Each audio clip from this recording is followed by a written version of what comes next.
12.6 사태라고 불리는 날인데요. 그거와 관련한 이야기.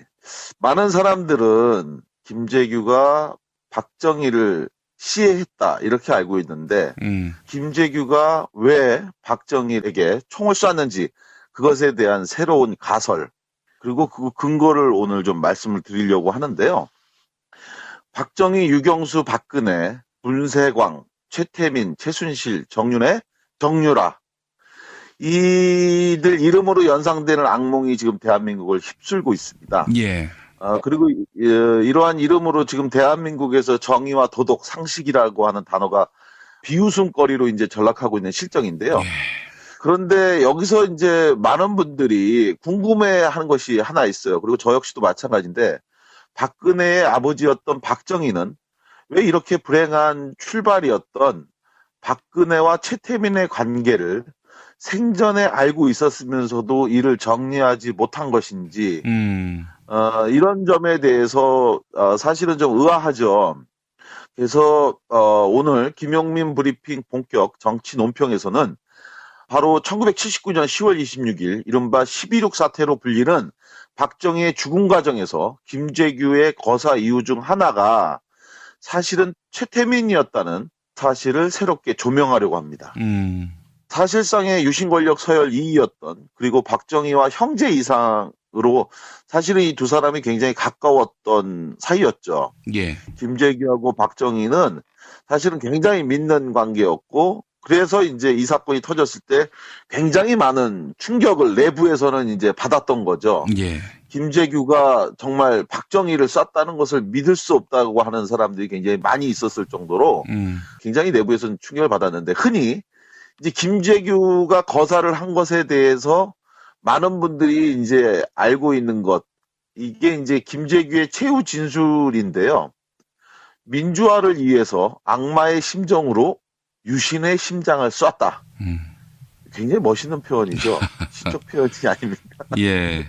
그렇게 알려져 있는 바로 이 김재규의 거사 이유 중에 사실은 또 하나의 이유를 당시 김재규는 자신을 변호했던 강신옥 변호사에게 말했다고 합니다. 그것은 바로 중앙정보부장인 김재규가 이 생전에 최태민의 비리를 박정희에게 직보했는데 이 보고를 받은 박정희가 예. 이 사안에 대해서 처리하는 과정을 지켜보면서 굉장히 크게 절망을 했고 그래서 이러한 절망이 더 이상 박정희 유신 체제를 유지해서는 안 된다는 그런 확신을 가지게 되었다는 증언인데요. 김재규는 이 기업으로부터 엄청난 기부금을 받아서 이를 구국 선교단의 이름으로 이 최태민이 챙기고 있다는 사실 그리고 이런 과정에서 기부금을 낸 업체의 민원을 처리해달라고 당시 청와대 비서실장이었던 김정념에게 박근혜 씨가 지시하는 이런 사안을 지난번 방송에서 이제 제가 한번 자세히 언급을 했는데요. 이러한 사실에 대해서 박정희에게 보고를 했다고 합니다. 김재규가 이러한 사실을 처음 보고한 게 1978년도의 일인데요. 예. 그런데 이러한 보고를 받았던 박정희가 처리했던 절차는 이전과 다른, 그러니까 통상적인 절차와는 다르게 했기 때문에 이러한 방법을 접하면서 김재규가 매우 모욕적으로 느꼈다고 하는 건데요. 당시에 박정희는 이러한 문제에 대해서 누군가 보고를 하면 통상적인 절차를 지시했는데 그것은 바로 문제를 야기했던 인사를 중앙정보부가 조사했으니까 중정이 연행해서 추가 조사를 하도록 이렇게 지시를 했는데 예. 그런데 이 최태민 문제와 관련해서 지시했던 내용이 좀 달랐다는 것이죠. 이미 아는 분들은 알지만 박정희는 문제의 최태민과 박근혜 그리고 김재규 중정부장과 또 김재규로부터 지시를 받아서 최태민의 행적을 뒷조사했던 당시 중정수사국장 백광연을 한 자리에 불렀다고 합니다. 그리고 나서 그 자리에서 이 박정희가 중정이 조사한 내용이 사실인지 여부를 직접 친국을 했다고 하는 건데요. 이 친국이라고 하는 표현은 아시는 것처럼 과거 왕조시대 때 왕이 직접 죄인들을 불러서 이렇게 물어보는 것을 친국이라고 표현하는 건데요. 예. 그런데 이제 이 자리에서 김재규하고 최태민을 조사했던 중정수사국장 백광현 입장에서는 그야말로 상상할 수도 없는 모욕을 당하게 되는데 예. 그게 바로 이거입니다. 당시 일개 목사에 불과했던, 뭐 실제로 목사도 아니죠. 조사 결과 어느 교단으로부터도 안수를 받은 사실도 없는 사이비 목사에 불과했던 이 최태민과 더구나 이 국정에 무슨 권한을 부여받은 사실도 없는 그저 대통령의 큰딸과 가깝다는 이유 외에는 아무것도 없는 이러한 그 최태민을 대한민국 중정부장과 동격으로 자리에 앉게 한 후에 그리고 나서 대통령이 누구 말이 옳은지를 확인하는 절차를 거친 거니까 예. 이건 중정부장인 김재규로서는 엄청난 치욕이 아닐 수 없는 거죠. 그리고 중정에 있는 그 사람들 입장에서도 자기네들의 정말 보스인 중정부장이 최태민하고 같이 앉아서 누구 말이 사실인지를 확인하고 따지는 그런 대접을 받은 것에 대해서 이건 중정부장인 김재규로서는 정말 영이 서지 않는 모욕을 당한 건데 그러니까 이 과정에서 김재규가 갖게 된 이런 치욕감은 굉장히 컸던 거고요. 예. 그런 상황에서 최태민과 박근혜의 사이가 처음 세상에 알려진 때 이게 언제였냐면요. 내부 권력기관, 그러니까 청와대와 재계 등 이런 권력 주변부의 인사들에게는 이미 비밀 아닌 비밀로 알려져 있는 사실이었지만 예. 이것이 이제 세상에 처음 알려진 건 1979년 바로 11.6 사태 이후였다고 합니다. 아, 예, 예. 이 전까지는 이제 알려지지 않았다가 이것이 알려지게 된 계기는 바로 김재규가 박정희를 쏘고 난 이후에 이어진 수사 과정과 재판 절차를 거쳐서 김재규가 그동안 있었던 일을 발설하면서 알려지게 된 건데요. 그때 당시 김재규가 주장했던 요지는 이런 겁니다. 자기가 처음 이 사실을 알게 된 최태민의 비행 사실을 감지한 것은 1978년의 무렵이었는데 이때 당시에 최태민이 구국 여성 봉사단, 그러니까 이것이 처음에는 구국 선교단이었는데 이후 명칭을 바꿔서 이때쯤에는 구국 여성 봉사단이었다고 합니다. 예. 이 구국 여성 봉사단이라는 조직을 통해서 재벌로부터 수십억 원의 기업 돈을 받고 있고 예. 또 정말 여러 여자들, 이거 과거 예전에 우리 김 PD님께서도 한번 방송에서 상세하게 이 내용을 밝혔었죠. 드라마로도 만들었죠, 그때. 그래서 일화 제목이 성기불발기였습니다. 그 내용에 대해서 방송 듣는 분들 한번 찾아 들어보시면 좋을 것 같은데, 제가 어저께 그 어느 강연 자리에 가갖고, 나름대로 이제 이런 분야에 관심이 많다는 분들을 한 30여 분과 같이 강연하면서 이야기를 했는데, 그때 그분들이 얘기하시는 것 중에 저는 이 내용을 상당히 많이 안 해주신 줄 알았는데, 여전히 과반 이상의 분들이 이 보고서를 한 번도 보시지 못했다고 하더라고요. 그래서 제가 다음 기회에 한번 이 내용을 또 한번 이야기하고 싶은데, 여하간 이렇게 여성들에 대해서 성적으로 놀락하는 엄청난 파렴치한 행동들이 담긴 그런 사실들이 이제 김재규 중정부장에게 첩보로 들어왔다는 겁니다. 예. 그런데 당시에 이제 이 수십억 원의 재벌 기업 돈, 이거를, 오늘 기준으로 보면, 이게 바로 이제 수백억 원에 달하는 엄청난 돈이잖아요. 예. 바로 지금 오늘날 문제가 되고 있는 최순실의 미르재단이니 K스포츠에 정경련이 기부했다는 800억 원, 바로 이게 너무도 유사한 아버지와 그 딸의 행위다라는 건데요. 사실 이제 김재규가 이처럼 나서기 전에도 이미 최태민과 박근혜와 관련된 비행 보고는 여러 차례 박정희에게 직보되었다고 하는데, 그런데 박정희는 이걸 내내 무시했다는 겁니다.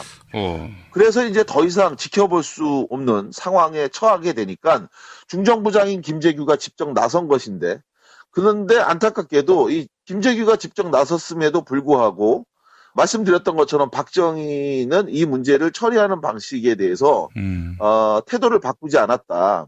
이전 같으면 당연히 이제 연행해서 조사라고 이렇게 지시를 했을 텐데 그것이 아니라 오히려 그 자리에 중정부장을 불러서 대질 조사하는 방식으로 일을 처리했는데, 그런데 이 과정에서 이렇게 박정희가 일을 처리하게 된 결정적인 이유 중에 하나가 바로 큰딸 박근혜의 눈물이 결정적 사유가 되었다라는 겁니다.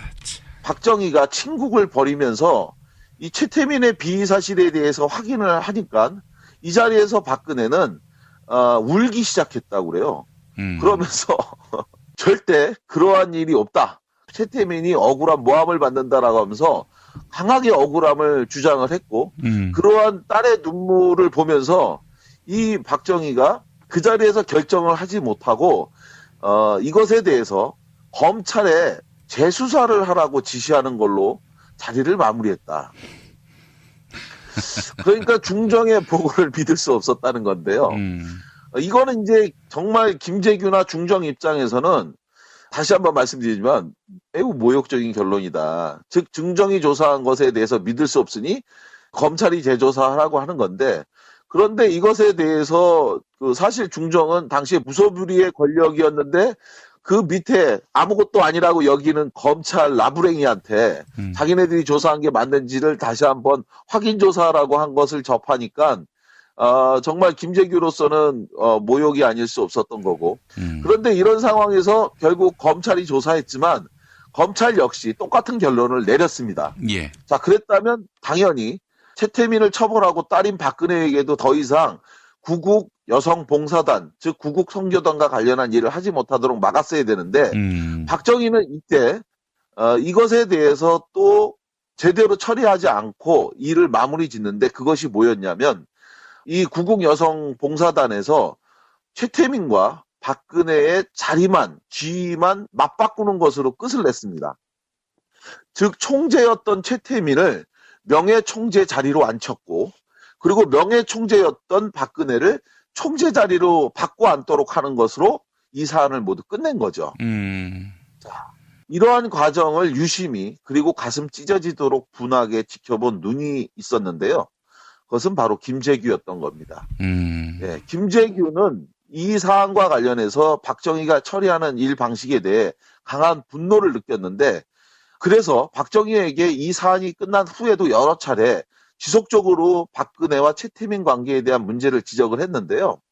그 사실에 대해서 김재규는 12.6 사태가 있고 난 후에 자신을 변호했던 강신옥 변호사에게 그 사실을 털어놨는데 그 일화에 의하면 김재규는 박정희에게 이렇게 얘기했다고 합니다. 각하, 일본도 보십시오.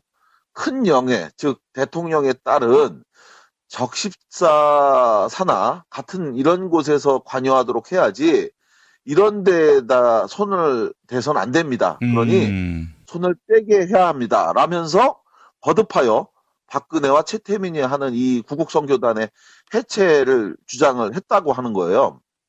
자, 그런데 이러한 김재규의 태도에 역시 분노한 사람이 또 있었는데 그 사람 누구였을까요? 바로 박근혜였습니다. 김재규가 거듭해서 자신의 문제를 아버지 박정희에게 제기하자 박근혜는 김재규에게 왜 남의 프라이버시 문제까지 조사하냐면서 강하게 항의를 여러 차례 했대요. 예. 사실 이제 그때 당시에 김재규는 산전수전을 다 겪은 이런 사람이잖아요. 그리고 당시 박근혜는 고작 26살 남짓밖에 안 되는 어린 나이였는데 그러한 박근혜가 잘못된 행동을 하니까 이 문제에 대해서 지적을 하는데 왜 남의 프라이버시 문제까지 조사하냐 하면서 막 항의하고 하니까 굉장히 어이가 없겠죠. 그런데 바로 그런 상황에서 김재규는 뭐라고 얘기를 했냐면 박근혜에게 이렇게 얘기했답니다. 공정하게 조사했고 돈이 필요하면 내가 주겠다. 기업에 돈을 걷어서 주겠다. 이 이야기는 이제 당시 청와대 비서실장이었던 김정염도 똑같이 박정희에게 돈이 필요하면 내가 기업으로부터 돈을 좀 더 걷어서 조성해 드릴 테니 그걸 대통령께서 딸에게 드리라. 그리고 이 최태민하고 관계를 끊도록 해라. 이렇게 얘기를 또 거듭했다고 하니까요. 사실 이것도 지금 기준으로 보면 다 정치자금법 위반이고 엄청난 비위인데 그때 당시에는 이게 이제 상당히 공정하고 깨끗한 기준으로 삼았다니까 그것도 참 어처구니 없는 거죠. 여하간 이런 식으로 김재규가 박근혜에게 오히려 항의받으면 더 적극적으로 최태민과의 관계를 정리하도록 부탁 아닌 부탁, 간청 아닌 간청을 했다고 하는데 이러한 간청에도 불구하고 끝내 박근혜는 최태민과의 관계를 정리하지 못했죠. 그리고 마침내 다가온 1979년 10월 26일 김재규는 모진 결심을 하게 되는 겁니다. 예. 김재규가 최태민에 대해 얼마나 큰 분노를 가졌고 또한 그 최태민을 옹호하는 세력에 대해 얼마나 큰 분노를 가졌는지 알 수 있는 일화가 또 하나 있는데요. 바로 12.6 사건이 일어나기 5개월 전에 있었던 일이라고 합니다. 1979년 5월의 일인데요. 김재규가 최태민과 관련해서 박정희에게 직보했던 게 78년도의 일이었고 그때 당시에 김재규 입장에선 오히려 수모를 당했는데 그렇게 해서 한번 문제 제기를 했음에도 불구하고 여전히 최태민과 관련한 부정비리에 대한 제보가 끊이지 않고 계속 들어왔다는 겁니다. 그런 상황에서 최태민 목사가 계속해서 대통령 큰딸에게 영향력을 행사하고 이를 통해서 부정한 행위가 계속 벌어지고 있다는 보고가 들어오니까 이걸 전해 들은 김재규의 반응, 굉장히 크게 화를 냈는데 그때 한 말이 이거랍니다. 그자 최태민은 백해무익한 놈이다. 교통사고라도 나서 죽어 없어져야 할 놈이다고 이렇게 얘기했다는 겁니다. 김재규가 갖고 있었던 최태민에 대한 분노가 어느 정도인지 가늠해 볼 수 있는데 훗날 또 하나의 반란이죠. 비상계엄이 확대된 후에 권력을 찬탈했던 전두환이 계엄사를 통해서 최태민을 붙잡아 왔었대요. 그래서 그 최태민에게 이제 조사를 하니까 역시나 이제 바로 김재규가 조사했던 부정사실과 축제가 사실로 드러났는데 그때 당시에 박정희 대통령의 가족과 관련된 사안이라고 해서 이제 덮었다고 하는 건데요. 자, 이런 상황에서 오늘 김용민 브리핑 본격 정치 논평에서 제가 전하려고 하는 사실 1979년 12.6 사건의 또 다른 진실 바로 이겁니다. 아버지 박정희를 비참하게 최후를 맞게 한 것 이것에 대해서 지금 많은 사람들은 김재규가 바로 엉뚱한 욕심을 갖고 그래서 죽인 것이다라고 바로 박정희를 지지하는 사람들은 그렇게 비난을 하고 있죠. 그런데 사실은 그것이 아니라 바로 그 딸인 그리고 그토록 아버지가 사랑했던 그리고 그 딸의 눈물에 정말 피도 눈물도 없다고 하는 독재자라고 평가받는 그 박정희도 끝내 무릎 꿇게 한 박근혜의 눈물이 결국 그 아버지를 비참한 최후로 맞게 한 것. 이것이 바로 또 다른 진실이 아닐까라는 점인데요. 이러한 제 주장에 대해서 또 어떤 분들은 너무 비약이 아니냐라고 또 말씀하실 분이 있을지 모르겠습니다. 그런데 이것을 뒷받침하는 나름의 근거가 있습니다. 바로 박정희에게 총을 쐈던 그 김재규를 상대로 사건이 일어나고 난 후에 범행 동기를 수사했던 당시 수사관의 증언인데요.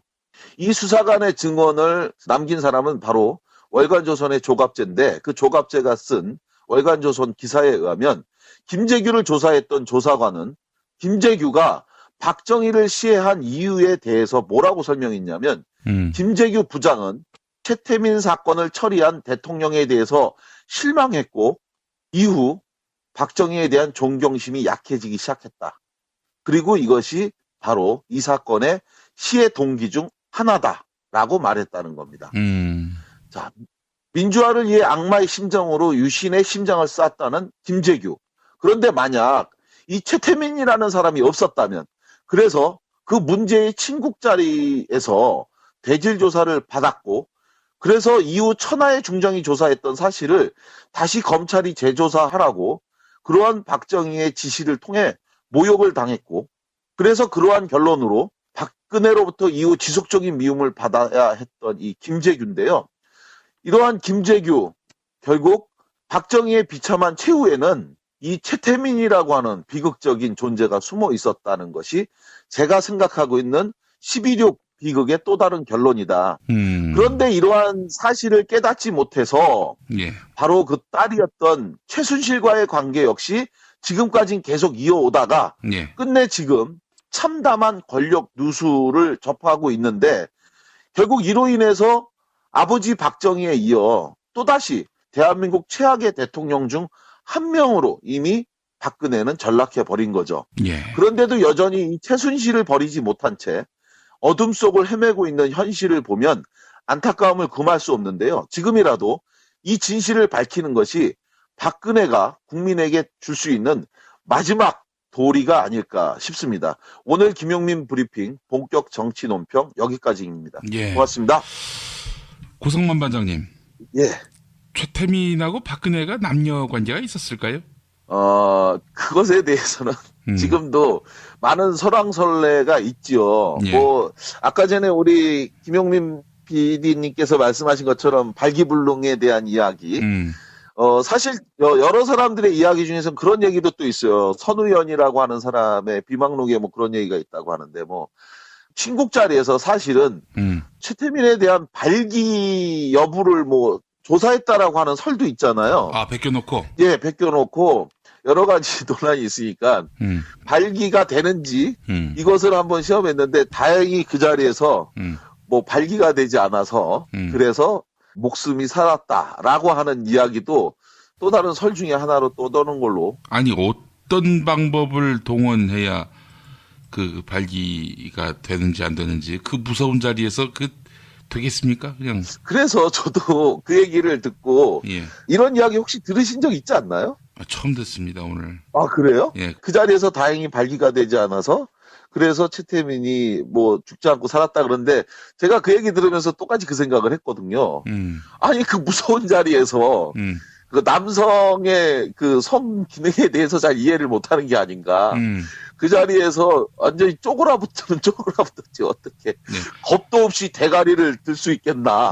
이런 생각이 드는 거죠. 아니, 그러니까 이제 그 자리에서 자네 한번 발기해봐 이런다고 발기가 될 수 있는 건 아니잖아요. 예. 그 앞서서 선우연 씨 얘기를 했는데 그분이 공보비서관을 지낸 분 아닙니까?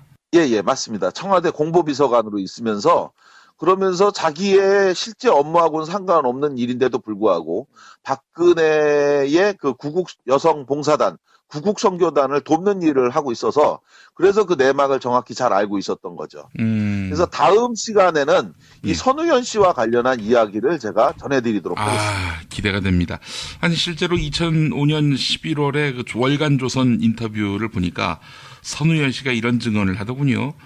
박정희 대통령이 1977년 9월 12일 최태민을 거세하라. 이 거세하라는 의미가 중의적인 의미의 거세하라가 아니라 쉽게 얘기해서 자질을 잘라내라 이런 얘기 아닙니까? 그러니까 예. 그것에 대해서 정말 많은 논란이. 이 국어사전으로 보면 짐승의 생식기를 잘라낸다라는 그런 의미죠. 거세. 예. 하여간 이 건과 관련해서 참 엄청난 일이 있었는데 선우연의 증언과 관련한 이야기를 또 전해드리도록 하겠습니다. 네. 두 분은 정유라 구속영장 발부될 것이다. 우리 둘은 50대 50 애매하다. 아니, 왜냐면 양론을 다 얘기를 해줘야 되니까 지금 우리가 잘했다는 게 아니고 저렇게 유능한 분들이 왜 그 예측을 틀렸을까? 도사님. 저 하나 말씀드릴게요. 하나. 원래 범죄인 인도 청구를 해서 데리고 온 피의자를 구속 못 시킨 경우가 제가 알기로 거의 없어요.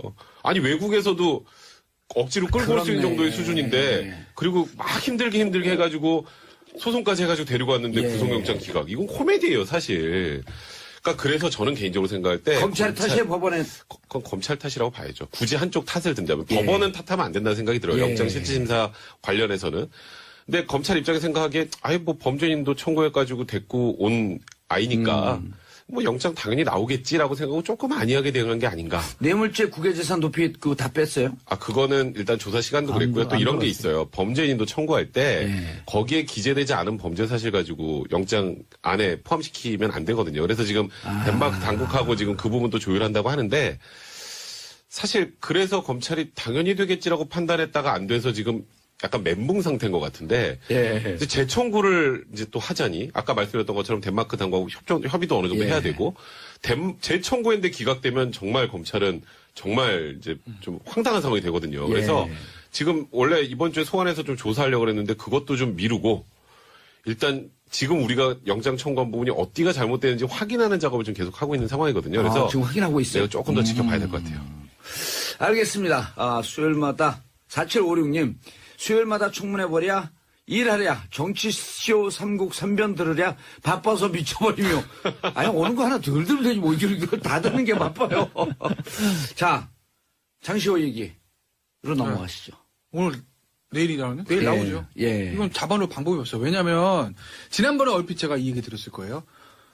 구속기간 6개월이면 나와야 되거든요. 예. 그러면 이제 6개월에 다 차는데 재판이 안 끝났어요. 심리가. 또는 이번 근데 사건처럼. 정확하게 넘어가기 전에 네. 정식 명칭이 보소로 나온다는 거예요? 아니면 구속기간 만료로 나온다는 거예요? 아.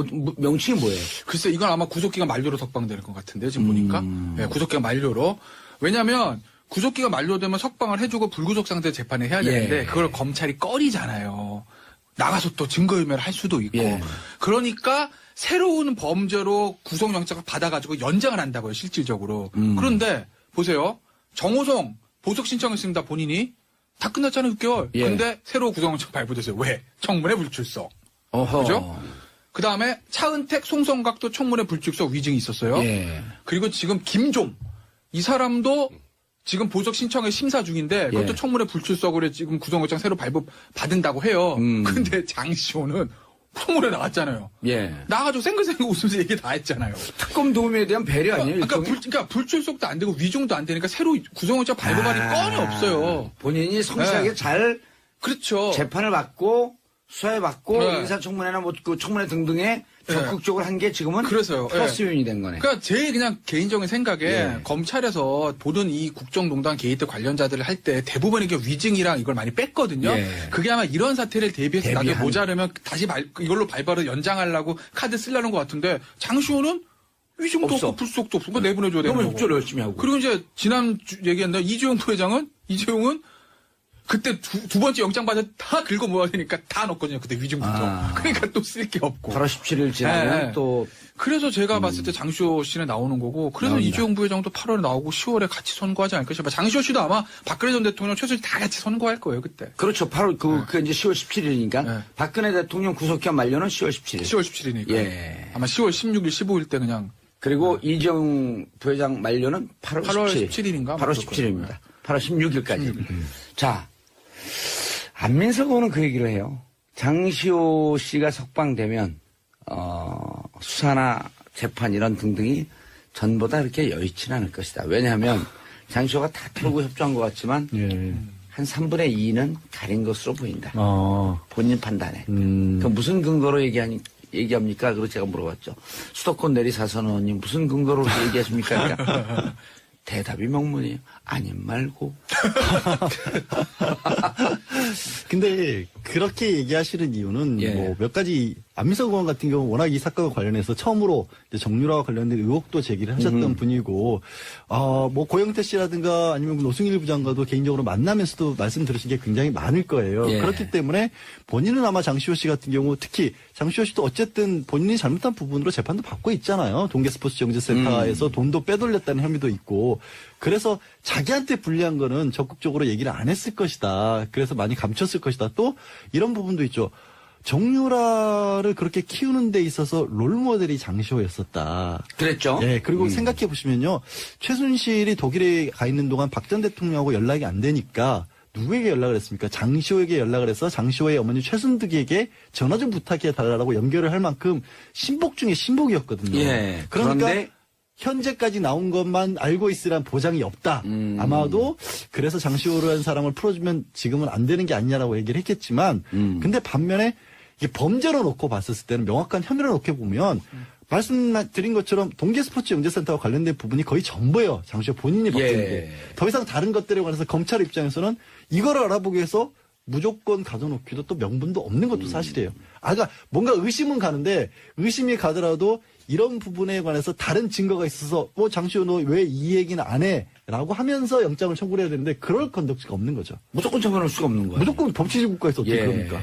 백 변호사님, 그런데 이제 우려가 정유라 씨도 구속영장이 기각됐어요. 네. 장시호 씨 석방됐어. 네. 지금까지는 장시호 씨에 대해서 최순실 씨가 섭섭한 마음을 갖고 있었지만 네, 앞으로도 계속 그럴 거예요. 정유라하고 만나면서 뭔가 새로운 가림 작전이 시작되진 않을까 하는 우려를 하는 사람들이 있거든요. 근데 이미 거의 다 드러난 상황이라 뭐 가릴 게 별로 없을 것 같아요. 재산 문제는. 그러니까 예를 들어서 새로운 사실관계가 터져 나오는데 그거 관련해서 이제 문제가 되는 걸 가릴 수도 있겠지만 지금 뭐 수사한 지 벌써 몇 개월 됐나요? 지금 뭐 재판도 거의 예. 중간 정도 진행되는 상황이고 거기다가 지금 정유라 미승 빌딩 있잖아요. 예. 그 앞에 기자들 진치고 있거든요. 만나기도 쉽지 않습니다. 장시호 예. 씨하고 만나기도 쉽지 않고요. 그리고 지금 전원에서 뭔가 인멸할 것도 현재는 그리고 정유라 씨 같은 경우에는 물론 굉장히 국민들로부터 비난 많이 받았지만 범죄 가담 정도 이번에 영장 기각되고도 사실 그 부분이 가장 크거든요.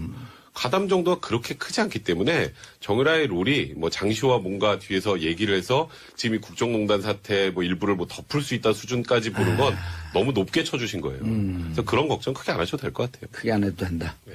그리고 장시호 씨는 어쨌든 지금까지 얘기했던 내용이 상당히 많은 부분이 나왔다. 그렇죠. 정유라 씨 영장 재청구 지금 들여다보고 있는데 자 이제 가능성 오늘 또 이제 지뢰밭 한번 지나가야 돼요. 저는 검찰 입장에서 할 수밖에 없다고 생각해요. 재청구. 분위기 영장 때문에. 재청구를 할 수밖에 없다. 네, 좀 지나서. 그러니까 이제 대신에 지금 뭐 하루 이틀 안에 할 건 아니고요. 예. 이제 추가 혐의를 더 집어 넣어야 되는데 그게 제가 말씀드렸던 것처럼 덴마크 당국이랑 얘기가 돼야 되거든요. 근데 예. 그거는 별 문제 없이 진행될 거예요. 근데 그게 대략 한 2주 정도 걸린다 생각을 하면 2주 정도 지나서 한 번 정도 영장을 재청구하지 않을까. 근데 이번에 기각되면 큰일이죠. 검찰 이번에 입장에서는 기각되면 재판하기가 진짜 힘들어지잖아요. 검찰 입장에서는 정말 당황스러운 상황이 되는 거기 때문에 막판까지 고민을 할 것이나 예. 재청구 쪽으로 가지 않을까 이렇게 생각합니다. 만약 기각되면 이재용 재판, 뇌물죄 재판도 휘청한다고 보나요? 뭐 휘청까지는 아닌데요. 그러니까 정유라가 휘청 아니면 휘청? 구속이 되면 좀 생각지 못하게 뭔가 큰 걸 건질 수가 있을 텐데 구속이 되면 네, 구속이 되면 정유라 또 멘탈도 무너지거든요. 근데 이제 불구속 상태에서 소환을 조사하는데 무언가 나올 거리가 있을까? 그런 알겠습니다. 부분이 재청구 하죠, 검찰은. 해요? 재청구하고 기각될 거예요. 저는 그래, 근데 저는, 이게 내가 검찰 비난하는 게 아니라 이렇다고 해서 저는 수사가 망가진다거나 검찰의 코너를 이렇게 보진 않아요. 영향은 없다? 네, 저는 기본적으로 정유라라는 사람의 증언 가치를 그냥 낮게 보기 때문에 별 정유라가 뭐 구속되고 한다고 그래서 이 재판이 갑자기 뭐 유죄가 나오고 확실한 걸 가지고 있고. 삼성과의 관계에서는 상당한 증언이 나오지 않을까요? 글쎄요. 전 잘 모르겠어요. 전 정유라가 얼마나 알고 있을까 싶은 기본적인 생각이. 근데 제가 거길 두둔하고 이런 문제가 아니에요. 예. 지난주에 정유라 영장 기각한다고 했다가 제가 문자 보니까 그냥 욕을 그냥 바가지로 제가 먹어가지고. 그렇게 그런 거 욕하면 안 돼. 왜냐하면 객관적 평가 판단이고. 근데 저는 그렇게 생각해요. 예. 좀 재청구하고 기각될 것 같아요. 아무래도 그리고 검찰은 기각될 가능성이 90%라고 이번에 재청을 할 거예요. 예. 왜? 우리는 그래도 뭔가 최대한 했다는 거 보여줄 수밖에 없는 게 검찰의 입장이잖아요. 그건 제가 충분히 이해하죠. 알겠습니다. 그리고 정유라가 기각된다고 해서 야 이 박근혜 전 대통령 재판이 재판 망가지진 않는다. 공소유지 망가지는 거 아니야. 저는 그렇게 보지 않아요. 저도 지난번에 네. 정유라 씨 영장 기각될 가능성이 꽤 있다. 라고 하자마자 문자 폭탄을 쓰다가 지운 사람들이 막 느껴져. 썬턴을 막상 보내지 못하고. 기운까지 느끼세요? 어떻게 생각하세요? 저는 차라리 그럴 거면 안 했으면 좋겠어요. 영장 아니, 청구를. 판단. 왜냐하면 할까 안 할까? 저는 차라리 그럼 안 하는 쪽으로 할게요. 왜냐하면 득실을 따져봤었을 때 예. 지금 상황에서는 저는 이제 청구될 거라는 쪽을 강력하게 발부될 예. 거라는 쪽을 강력하게 밀었고 개인적으로 또 말씀도 드렸잖아요. 독일에서 받고 있는 혐의가 이러저러한 것이다. 근데 변명을 하지만 아까 백 변호사도 설명했다시피 결국 영장 청구하면서 사유로 업무방해하고 공무집행 방해만 넣었거든요. 예. 그런 바람에 영장이 안 나왔잖아요. 뇌물죄하고 재산국의 높이를 재산 뺐죠. 이런 거 다 뺐으니까. 근데 그러면 시점상 봤었을 때 정유라를 구속을 했었을 때 가장 얻을 수 있는 게 검찰이 최순실에 대한 심리적 압박이라는 부분이 가장 크다라고 했는데 그랬죠. 그거를 이미 그 단계를 넘어섰어요. 예. 특검 때는 필요했는데 그렇기 때문에 어떤 명분 때문에 지금 김태현 변호사 얘기한 거는 검찰이 법원에 공을 넘긴다는 거거든요. 그런 짓은 하지 말아야죠, 차라리. 알겠습니다. 저도 영장 청구 안 할 거로 보겠습니다. 저는 안 봐도 되는데. 변호사가 아닌데. 근데 만주 변호사에게 자격증 반납해야겠어. 만주 변호- 너무 잘 만주 변- 맞췄고 이제 신의주까지 내려온 것 같아. 이건 뭡니까? 만주에서 신의주까지. 자, 잠깐만. 예. 간단하게. 예. 고용태 씨가 지금 구속돼 있잖아요. 네. 돈 2천만 원 줬다고 증언한 그 세관 직원. 네. 그분이 내가 사실 허위 진술했다라고 하는 작업을 주위에서 하고 있다고 하는데 그렇게 되면 풀려나는 건가요? 근데 고영태 씨 같은 경우 그거 말고 본인이 다른 데서부터 투자금 받은 걸로 불법 도박 사이트에 투자를 해서 날렸다. 그게 사기다. 이런 것까지 걸려있는 걸려있기 상황이라서 때문에. 그것만 가지고 풀려나기 좀 어려워 보여요. 예. 조금 괘씸죄로 들어간 듯한? 그러니까 저는 좀 그게 좀 아쉽긴 해요. 그게 사실이라면 예, 좀 알겠습니다. 자, 어젠가요 재판 때 6차 재판 네. 때 박근혜 전 대통령이 최순실 변호인단 이경재 변호사를 레이저 쐈다는데? 딱 한 번을 잊었었거든요. 봤어요? 그날 박 전 대통령이 이제 기자 전원이죠. 박 전 예. 대통령이 연필로 이렇게 계속 종이에다가 재판과 나는 무관하다는 느낌으로 그림을 그리고 지우개로 지우고 하는 장면이 목격이 됐었어요. 예. 그러는 무슨 과정에서 그림을 그렸어요, 근데? 무슨 그림을 그렸는지 정확한데 글씨는 아니래요. 그림을 그리고 지우고. 아, 부적 쓴 건 네, 아니고. 그냥 뭐 여기 지금 노승일 부장이 나와가지고 거의 전쟁통이었는데 예. 그 와중에 혼자 평온하게 이렇게 그림을 그리다가 딱 한 번 레이저를 쐈는데 아. 그게 노승일 부장한테 쏜 게 아니라 이경재 변호사한테 쏜 거예요. 그거 왜 쐈을까? 그러니까 원래 이제 검찰에서 증인 신문하면 그 다음에 변호사한테 반대 신문하잖아요. 예. 반대 신문하는데 유영하 변호사가 먼저 하려고 그러니까 이경재 변호사가 딱 이제 얘기를 하면서 우린 저번에도 노승일 부장 한번 반대 신문 했는데 우린 할 게 많지 않으니까 우리가 먼저 하겠다. 라고 하니까 갑자기 가만히 있던 박 전 대통령이 탁 고개를 돌리면서 이경재 변호사에게 레이저를 쐈다라는 거예요. 근데 이게 사실 박 전 대통령하고 최순실이 지금 현재는 같이 가는 것 같지만 예. 묘하게 입장이 좀 다르거든요. 박 전 대통령은 최순실한테 속았다는 입장이잖아요. 나는 몰랐는데 최순실 제가 다 한 거야. 나 쟤한테 속았어. 라는 입장이기 때문에. 민주화를 위해서 악마의 심정으로 유신의 심장을 쐈다. 굉장히 멋있는 표현이죠. 시적 표현이 아닙니다. 예. 그렇게 알려져 있는 바로 이 김재규의 거사 이유 중에 사실은 또 하나의 이유를 당시 김재규는 자신을 변호했던 강신옥 변호사에게 말했다고 합니다. 그것은 바로 중앙정보부장인 김재규가 이 생전에 최태민의 비리를 박정희에게 직보했는데 이 보고를 받은 박정희가 예. 이 사안에 대해서 처리하는 과정을 지켜보면서 굉장히 크게 절망을 했고 그래서 이러한 절망이 더 이상 박정희 유신 체제를 유지해서는 안 된다는 그런 확신을 가지게 되었다는 증언인데요.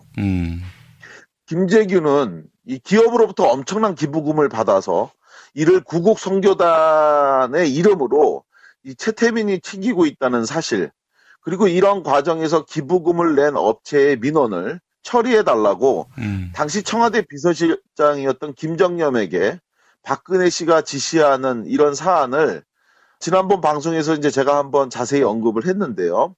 이러한 사실에 대해서 박정희에게 보고를 했다고 합니다.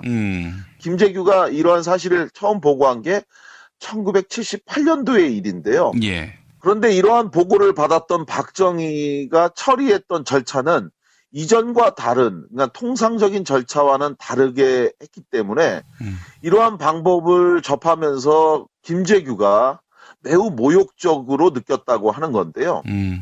당시에 박정희는 이러한 문제에 대해서 누군가 보고를 하면 통상적인 절차를 지시했는데 그것은 바로 문제를 야기했던 인사를 중앙정보부가 조사했으니까 중정이 연행해서 추가 조사를 하도록 이렇게 지시를 했는데 예. 그런데 이 최태민 문제와 관련해서 지시했던 내용이 좀 달랐다는 것이죠. 이미 아는 분들은 알지만 박정희는 문제의 최태민과 박근혜 그리고 김재규 중정부장과 또 김재규로부터 지시를 받아서 최태민의 행적을 뒷조사했던 당시 중정수사국장 백광현을 한자리에 불렀다고 합니다. 그리고 나서 그 자리에서 이 박정희가 중정이 조사한 내용이 사실인지 여부를 직접 친국을 했다고 하는 건데요. 이 친국이라고 하는 표현은 아시는 것처럼 과거 왕조시대 때 왕이 직접 죄인들을 불러서 이렇게 물어보는 것을 친국이라고 표현하는 건데요. 예. 그런데 이제 이 자리에서 김재규하고 최태민을 조사했던 중정수사국장 백광현 입장에서는 그야말로 상상할 수도 없는 모욕을 당하게 되는데 예. 그게 바로 이거입니다. 당시 일개 목사에 불과했던 뭐 실제로 목사도 아니죠. 조사 결과 어느 교단으로부터도 안수를 받은 사실도 없는 사이비 목사에 불과했던 이 최태민과 더구나 이 국정에 무슨 권한을 부여받은 사실도 없는 그저 대통령의 큰딸과 가깝다는 이유 외에는 아무것도 없는 이러한 그 최태민을 대한민국 중정부장과 동격으로 자리에 앉게 한 후에 그리고 나서 대통령이 누구 말이 옳은지를 확인하는 절차를 거친 거니까 예. 이건 중정부장인 김재규로서는 엄청난 치욕이 아닐 수 없는 거죠. 그리고 중정에 있는 그 사람들 입장에서도 자기네들의 정말 보스인 중정부장이 최태민하고 같이 앉아서 누구 말이 사실인지를 확인하고 따지는 그런 대접을 받은 것에 대해서 이건 중정부장인 김재규로서는 정말 영이 서지 않는 모욕을 당한 건데, 그러니까 이 과정에서 김재규가 갖게 된 이런 치욕감은 굉장히 컸던 거고요. 예. 그런 상황에서 최태민과 박근혜의 사이가 처음 세상에 알려진 때, 이게 언제였냐면요. 내부 권력기관, 그러니까 청와대와 재계 등 이런 권력 주변부의 인사들에게는 이미 비밀 아닌 비밀로 알려져 있는 사실이었지만, 예. 이것이 이제 세상에 처음 알려진 건 1979년 바로 11.6 사태 이후였다고 합니다. 아, 예, 예. 이 전까지는 이제 알려지지 않았다가 이것이 알려지게 된 계기는 바로 김재규가 박정희를 쏘고 난 이후에 이어진 수사 과정과 재판 절차를 거쳐서 김재규가 그동안 있었던 일을 발설하면서 알려지게 된 건데요. 그때 당시 김재규가 주장했던 요지는 이런 겁니다. 자기가 처음 이 사실을 알게 된 최태민의 비행 사실을 감지한 것은 1978년의 무렵이었는데 이때 당시에 최태민이 구국 여성 봉사단, 그러니까 이것이 처음에는 구국 선교단이었는데 이후 명칭을 바꿔서 이때쯤에는 구국 여성 봉사단이었다고 합니다. 예. 이 구국 여성 봉사단이라는 조직을 통해서 재벌로부터 수십억 원의 기업 돈을 받고 있고, 예. 또 정말 여러 여자들, 이거 과거 예전에 우리 김 PD님께서도 한번 방송에서 상세하게 이 내용을 밝혔었죠. 드라마로도 만들었죠, 그때. 그래서 저기 1화 제목이 성기불발기였습니다. 그 내용에 대해서 방송 듣는 분들 한번 찾아 들어보시면 좋을 것 같은데, 제가 어저께 그 어느 강연 자리에 가갖고 나름대로 이제 그 이런 분야에 관심이 많다는 분들을 한 30여 분과 같이 강연하면서 이야기를 했는데, 그때 그분들이 얘기하시는 것 중에 저는 이 내용을 상당히 많이 안 하신 줄 알았는데 여전히 과반 이상의 분들이 이 보고서를 한 번도 보시지 못했다고 하더라고요. 그래서 제가 다음 기회에 한번 이 내용을 또 한번 이야기하고 싶은데, 여하간 이렇게 여성들에 대해서 성적으로 놀락하는 엄청난 파렴치한 행동들이 담긴 그런 사실들이 이제 김재규 중정부장에게 첩보로 들어왔다는 겁니다. 예. 그런데 당시에 이제 이 수십억 원의 재벌 기업 돈, 이거를 오늘 기준으로 보면 이게 바로 이제 수백억 원에 달하는 엄청난 돈이잖아요. 예. 바로 지금 오늘날 문제가 되고 있는 최순실의 미르재단이니 K스포츠에 정경련이 기부했다는 800억 원, 바로 이게 너무도 유사한 아버지와 그 딸의 행위다라는 건데요. 사실 이제 김재규가 이처럼 나서기 전에도 이미 최태민과 박근혜와 관련된 비행 보고는 여러 차례 박정희에게 직보되었다고 하는데, 그런데 박정희는 이걸 내내 무시했다는 겁니다. 그래서 이제 더 이상 지켜볼 수 없는 상황에 처하게 되니까 중정부장인 김재규가 직접 나선 것인데, 그런데 안타깝게도 이 김재규가 직접 나섰음에도 불구하고 말씀드렸던 것처럼 박정희는 이 문제를 처리하는 방식에 대해서 태도를 바꾸지 않았다. 이전 같으면 당연히 이제 연행해서 조사라고 이렇게 지시를 했을 텐데, 그것이 아니라 오히려 그 자리에 중정부장을 불러서 대질 조사하는 방식으로 일을 처리했는데, 그런데 이 과정에서 이렇게 박정희가 일을 처리하게 된 결정적인 이유 중에 하나가 바로 큰딸 박근혜의 눈물이 결정적 사유가 되었다라는 겁니다. 박정희가 친국을 벌이면서 이 최태민의 비위 사실에 대해서 확인을 하니까 이 자리에서 박근혜는 울기 시작했다고 그래요. 그러면서 절대 그러한 일이 없다. 최태민이 억울한 모함을 받는다라고 하면서 강하게 억울함을 주장을 했고, 그러한 딸의 눈물을 보면서 이 박정희가 그 자리에서 결정을 하지 못하고 이것에 대해서 검찰에 재수사를 하라고 지시하는 걸로 자리를 마무리했다. 그러니까 중정의 보고를 믿을 수 없었다는 건데요. 이거는 이제 정말 김재규나 중정 입장에서는 다시 한번 말씀드리지만 매우 모욕적인 결론이다. 즉 중정이 조사한 것에 대해서 믿을 수 없으니 11.6 사태라고 불리는 날인데요. 그거와 관련한 이야기, 많은 사람들은 김재규가 박정희를 시해했다 이렇게 알고 있는데 김재규가 왜 박정희에게 총을 쐈는지 그것에 대한 새로운 가설 그리고 그 근거를 오늘 좀 말씀을 드리려고 하는데요. 박정희, 유경수, 박근혜, 문세광, 최태민, 최순실, 정윤회, 정유라 이들 이름으로 연상되는 악몽이 지금 대한민국을 휩쓸고 있습니다. 예. 그리고 이러한 이름으로 지금 대한민국에서 정의와 도덕, 상식이라고 하는 단어가 비웃음거리로 이제 전락하고 있는 실정인데요. 예. 그런데 여기서 이제 많은 분들이 궁금해하는 것이 하나 있어요. 그리고 저 역시도 마찬가지인데 박근혜의 아버지였던 박정희는 왜 이렇게 불행한 출발이었던 박근혜와 최태민의 관계를 생전에 알고 있었으면서도 이를 정리하지 못한 것인지 이런 점에 대해서 사실은 좀 의아하죠.